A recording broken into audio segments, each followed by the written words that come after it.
Hey everyone, welcome back to another episode of Shake Sales. I'm your host, Maggie Blume, the sales evangelist at Mailshake.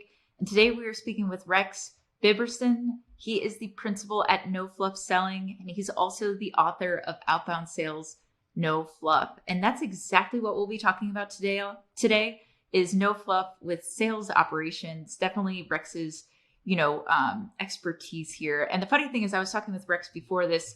The last time we talked, which was also the first time we talked, was about 3 years ago on a webinar right before COVID. So it's great that we're kind of past that sort of, but we're a little bit more normal now, still working remote, which was the topic we were talking about before. But Rex, I really, really appreciate you being here. Do you mind taking some time to introduce yourself?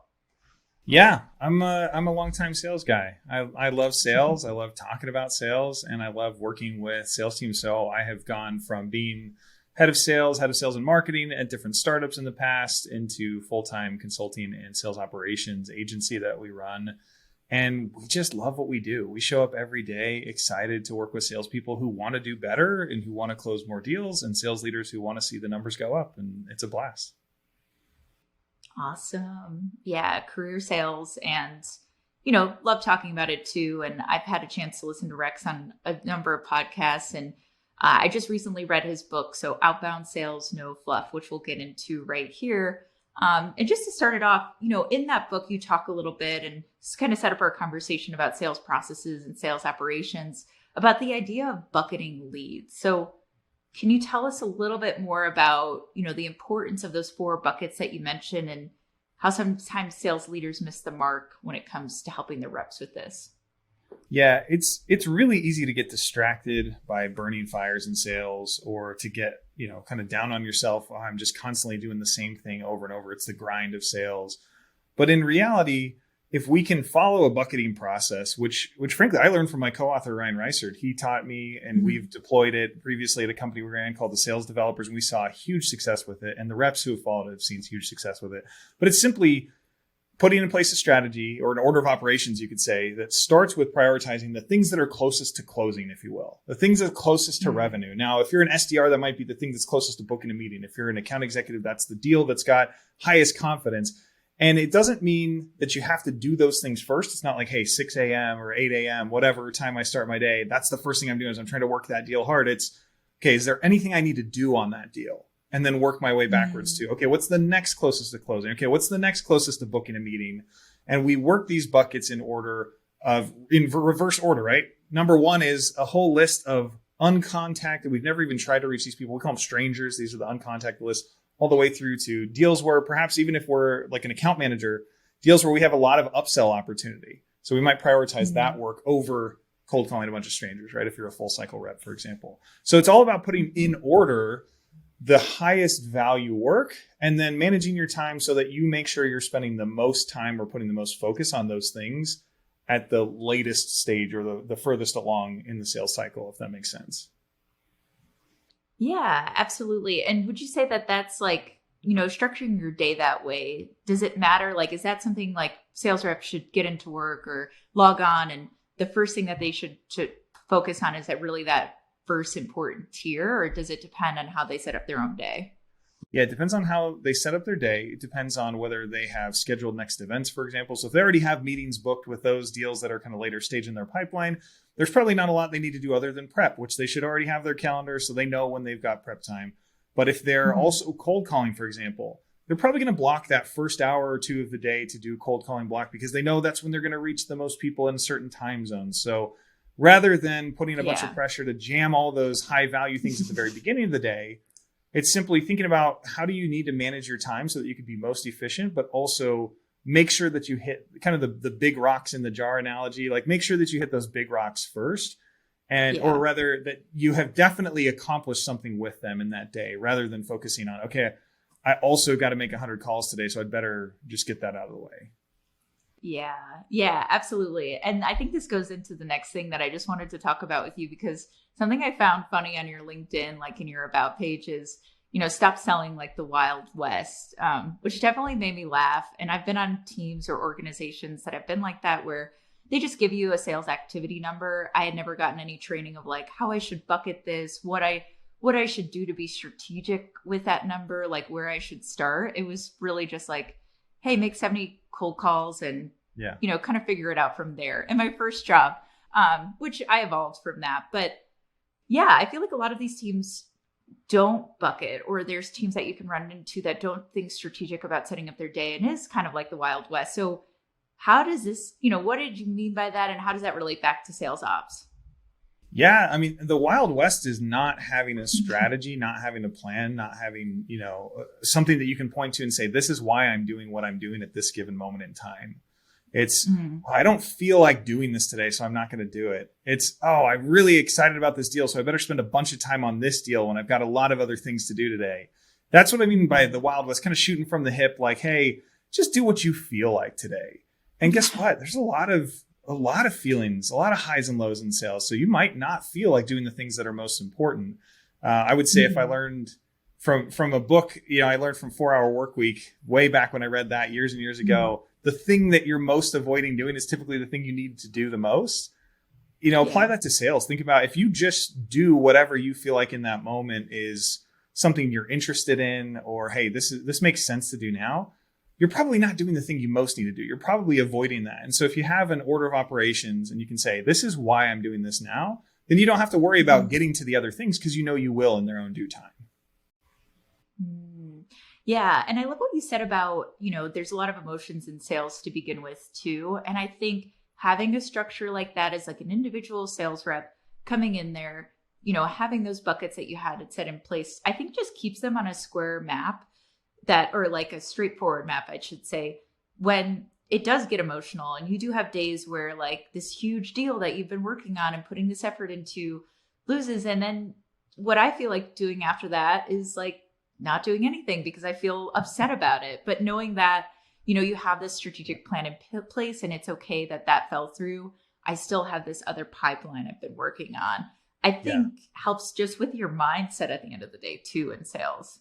Well, and it also permits you to have a bad day. So like, let's say you had that deal that you lost. Oh, this is such a big deal. I was so excited about it. I'm having a rough day. Well, I can look at my order of priorities and say, you know what, of all my buckets, if I did anything today, it's not 100 cold calls, right? It's probably that I need to go follow up on that one deal where I never sent that proposal. I owed it to him yesterday. I said to get him to it today. I better go do that. And if that was the one thing I accomplished today, I at least furthered my goals. I was focusing on the most important thing with the little available time I was able to spend because I was just feeling awful, right? Now, some teams don't permit you to feel awful for too long. You got to get right back on the horse. It may be that you don't have that luxury of being able to say, I don't feel like working right now. But at least you can say, okay, I'm going to shift some of the things that I'm focused on today and maybe put some of those onto tomorrow, but I know why I'm doing these things in the order I'm doing them. Yeah, absolutely. And it's giving you that room for the bad day. I love the way that you put that because it's true. If you've been doing all these strategic things and not just focusing all your energy on this one deal or focusing all your time on it, then that permits you to have a bad day, permits you to shift your focus once that falls through to elsewhere. But cool. So we talked about, the importance of bucketing, this idea from the concept from your book. Then talking about how we shouldn't sell like we're in the Wild West. So when you do come in, and I know you've done training with teams around sales operations, when teams don't have a sales, ops team, what do you think is like the biggest problems they typically run into when you start talking with them? Yeah, there's two really common ones. And the first one, you've probably seen this a million times, and you work in a space that you'll probably see this from some of your customers. It's buying tools to solve process problems. Right? We buy a lot of technology to solve problems that really probably could have been solved by just diagramming what we're supposed to be doing and agreeing, okay, the problem's over here, not over there. Oh, we get distracted by the new shiny object and we say, oh, that sounds like it could solve our problem with this issue. So let's go buy that tool. And then you end up having a lot of sales tech and spending a lot of money. And then eventually you cut that sales tech and you wonder why your team wasn't more effective with it. So it's the number one problem I see is purchasing tools instead of focusing on the process problem. And then the second is you limit yourself as a manager. And this is a really common problem as well. You limit yourself to just coaching on sales calls. You think that helping your reps improve because you don't have a holistic picture of what's happening in your sales process, on your sales team. You can't see the whole picture. then you think, okay, how can I help my reps? Oh, I want to make them better on sales calls. So I go listen to Gong or on Chorus. I go listen to their calls, or I shadow them or they shadow me. And we focus way too much on this one aspect, which is a live conversation with a prospective customer. And there's so many other elements to sales that we're not spending time on because we don't think about it the whole process. We just narrow in on what's easy, what's accessible, what I know I can help them improve on today. Gotcha. So what you said is too much sales tech, and then also just not having a holistic picture and not being able to coach on the holistic picture of sales too. And it's funny that you say that about sales tech, and you said it just like the way that we all buy a sales tech. It's going to solve this problem that we think that we have. And that's the idea behind us as people in software selling sales software, is to do that. And I feel like it's kind of almost meta, because it's like, okay, now salespeople have too much software that they don't know what to do with it first, where they should really figure out that process. And it's funny, I just also had a conversation with Kevin Dorsey about this, of there's all these if then in sales. Like if I make X amount of cold calls, I can reach this many people. And, he said the big picture of it is connecting those if thens and then figuring out how you can put sales technology into it, or where sales technology can help with that process. But I think you're right. A lot of people skip that step and they just think like, okay, well, my friend who worked at this company uses Salesforce or HubSpot, and this is going to help us solve these things too, but not understanding the why of why it's going to help us, or where it should fit and how to strategically use it too. Yeah, the truth is that there are a lot of tools that do the same things just slightly differently. They all have their own kind of unique take. But in reality, you can get them to do most of what you want them to do. You probably don't need to switch platforms. You probably don't need a new tool, because by the time you're ready for the new tool, you've already seen incremental improvement because you focused on how to make the process work better, how to enable your reps better. And then that technology is additive. I love sales technology. I started my career working at InsideSales.com. So I'm a huge advocate because I've seen what it can do. They believed in kind of the math of sales and like the money ball for sales, right? They talked about that all the time. If you make little tweaks along the way, if you just get the numbers to line up correctly, those small tweaks create an outsized impact on your revenue figures.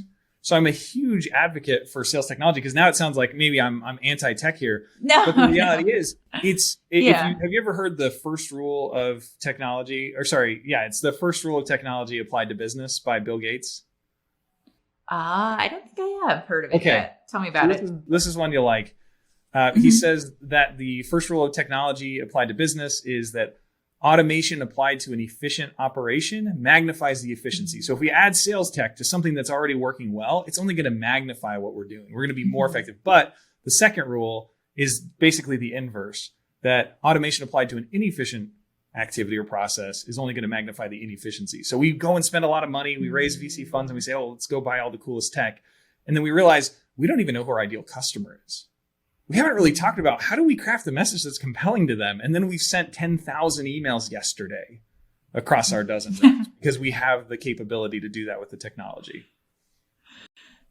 Oh my gosh, you were singing, music to my ears right now, because I even have my own customers that, they have all these goals in mind that they want to put out this many numbers of emails. And then I say like, whoa, let's step back here. Like, where are you even finding these people from? Why do you have 1 million contacts? Because I've heard people tell me that too. Who are these people on this list?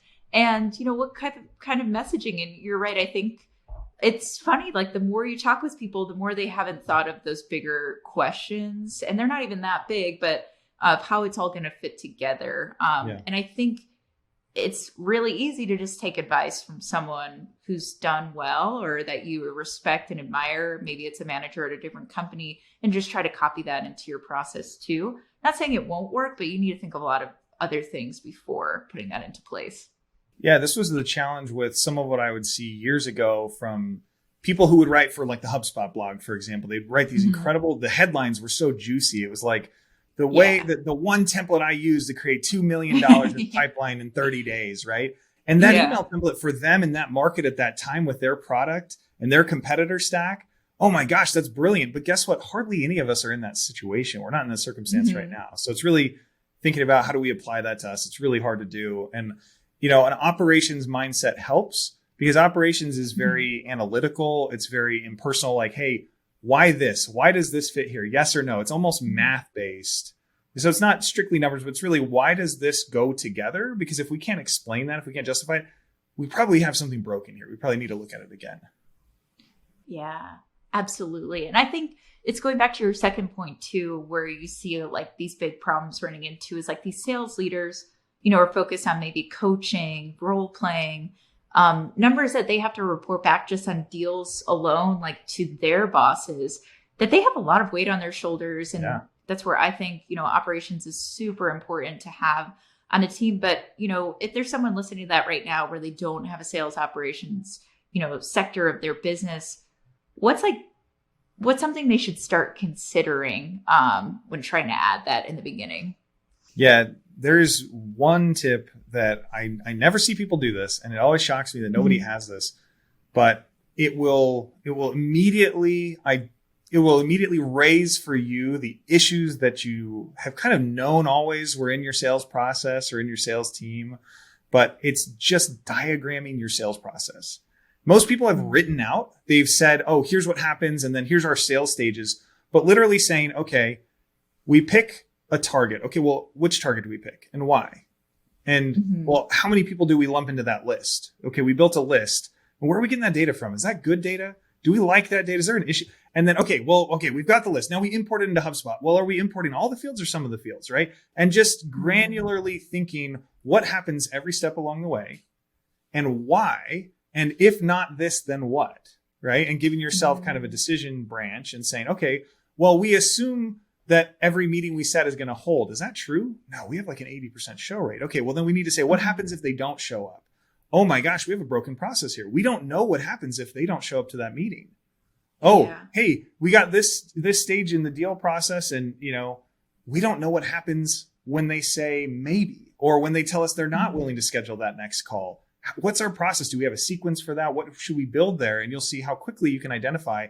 And then you just prioritize those things and say, okay, well, what list we build is probably the most important thing because it affects everything else in this funnel. And then down here, what sequence we add them to when they say they're not interested any longer, probably not as critical. Let's put that at the bottom of our list of things to do. So there's a lot that someone can do on their own just by diagramming and saying literally visually and asking the question, why this now, and what happens if not this? Yeah. Oh my gosh. I love that because it's so simple and something that you could do today. And not saying that it's not going to take a little bit of time to do that because I've mapped out. Yeah. And even just like as a sales leader too, let's say you are really burdened with things. Something that my manager has done with me is just ask me like, hey, write out the process for what you do, when you, in your role as a salesperson. You don't have to explain the why, you don't have to, but that gives your sales rep some initiative where they're not just doing sales activity all day, but they're feeling like, like maybe that's a job of a manager, which I want to do one day. So it's helping align with their goals. Have them write out that process. They're very close to it every single day. You go back to it, review it, see if there's anything in there, and then write down the importance of the why and kind of get critical about, okay, where are things falling off here? What are some things that we need to do with it? So if you really are bogged down, I'm not saying push all this work on your sales reps, but it's a good person to start with the process or brainstorm with it on there too. So it could be a little bit easier in that aspect. Yeah, this is an exercise you could hand to all of your sales reps and say, hey, in under 5 minutes, draw out the sales process for me. And then compare the diagrams and see how many differences you find and see how many things you find that you didn't think you would find. Like, you guys don't use Sales Navigator? I thought you used Sales Navigator build lists like that. Oh, you guys never call them? You're just sending, I didn't even realize, like, man, I haven't been looking at the analytics last month. Oh yeah, boss, because we found that our phone numbers were not getting picked up. And when we, tested calling our cell phones, we found out they were showing up as spam. Oh my gosh, like I didn't know that. How many times do you find those things by just asking the rep to do that simple exercise? Limit it to a few minutes and then you won't be putting the pressure on them to do your job. But yeah, you can definitely identify some quick wins for sure. Yeah, absolutely. And I didn't even think of it that way because we're all sitting remotely for the most part. I'd say a lot of us are. And then getting that list from your sales rep, it's like, okay, now I have a picture of like what's working, what's not working. Yeah. Also, if your reps aren't using Sales Navigator anymore, that's a huge expense. But thinking about those things, like we said, going back to technology, that, maybe those are some considerations of maybe we'll use this differently, or maybe we'll use it in a different step of our process there too. But oh my gosh, this has been so useful, Rex. Thanks, for going through that. And for anyone listening out there too, just taking that actionable tip away of mapping out your sales process and putting that into kind of a diagram there or a tree. With finishing up and kind of wrapping up this conversation, I know we started out talking about your book. Is there any book besides your own out there that you'd recommend, or is like your favorite sales book? Yeah. So before we hit record, I was talking about how I rarely read all of a sales book. So having co-authored a book that's very short, I mean, we're in like 80 pages or something like that with some homework space in there. I don't read long stories about sales, but I do love a lot of the principles from a lot of these sales books. I mean, I've enjoyed the Challenger Sale, the Ultimate Sales Machine. I think if there's one thing that Chet Holmes imparted in his incredible wisdom about the sales process, it was just his buyer's pyramid and talking about how many people are in market today and just helping me to relieve the pressure off of me and all the sales reps I work with when I teach them. Hey, most people aren't in market, and that's okay. If you're doing outbound sales especially, that's totally fine. Guess what? A lot of them are going to say no. You're trying to get those folks who aren't even thinking about it to start thinking about it so that you can harvest those later, which is why we believe in the bucketing principle. Is there's people you've talked to who said not right now, who when you call them back are a lot more impactful than trying to reach out to net new strangers again, right? Because they've been thinking about it. Hey, now suddenly it's on their brain. Oh yeah, I told you to call me back. All right, why don't we have a demo on that? You're going to win a lot more frequently if you're harvesting those seeds. But Chet Holmes, I would say Ultimate Sales Machine was a big one. There's all kinds of great sales books out there. I can't get all the way through them, honestly. There's usually so many stories, and I think that they all have their place. But for me, it's about getting in and getting the juice from them. Yeah, no, absolutely. And for those of you listening right now, that's exactly what Rex's book, is about. It's super straightforward. I read it in one sitting. And there's so many actionable things in there, like the bucketing we talked about earlier. So for those of you, check it out. I think I got it on Amazon Kindle, super easy to download there, but Outbound Sales, No Fluff. Rex, where can people learn more about you, more about your business, more about sales operations too? Yeah. So please connect with me on LinkedIn. I know it's hard to spell my last name, so I bought connectwithrex.com. That'll go right to my LinkedIn profile, so you can find me there. And you can always, find me on our website, nofluffselling.com. Amazing. Awesome. Well, thank you so much for being on here today, Rex. Yeah, it's been a pleasure. Awesome. And thank you everyone for listening to another episode of Shake Sales. We'll catch you next time. Bye.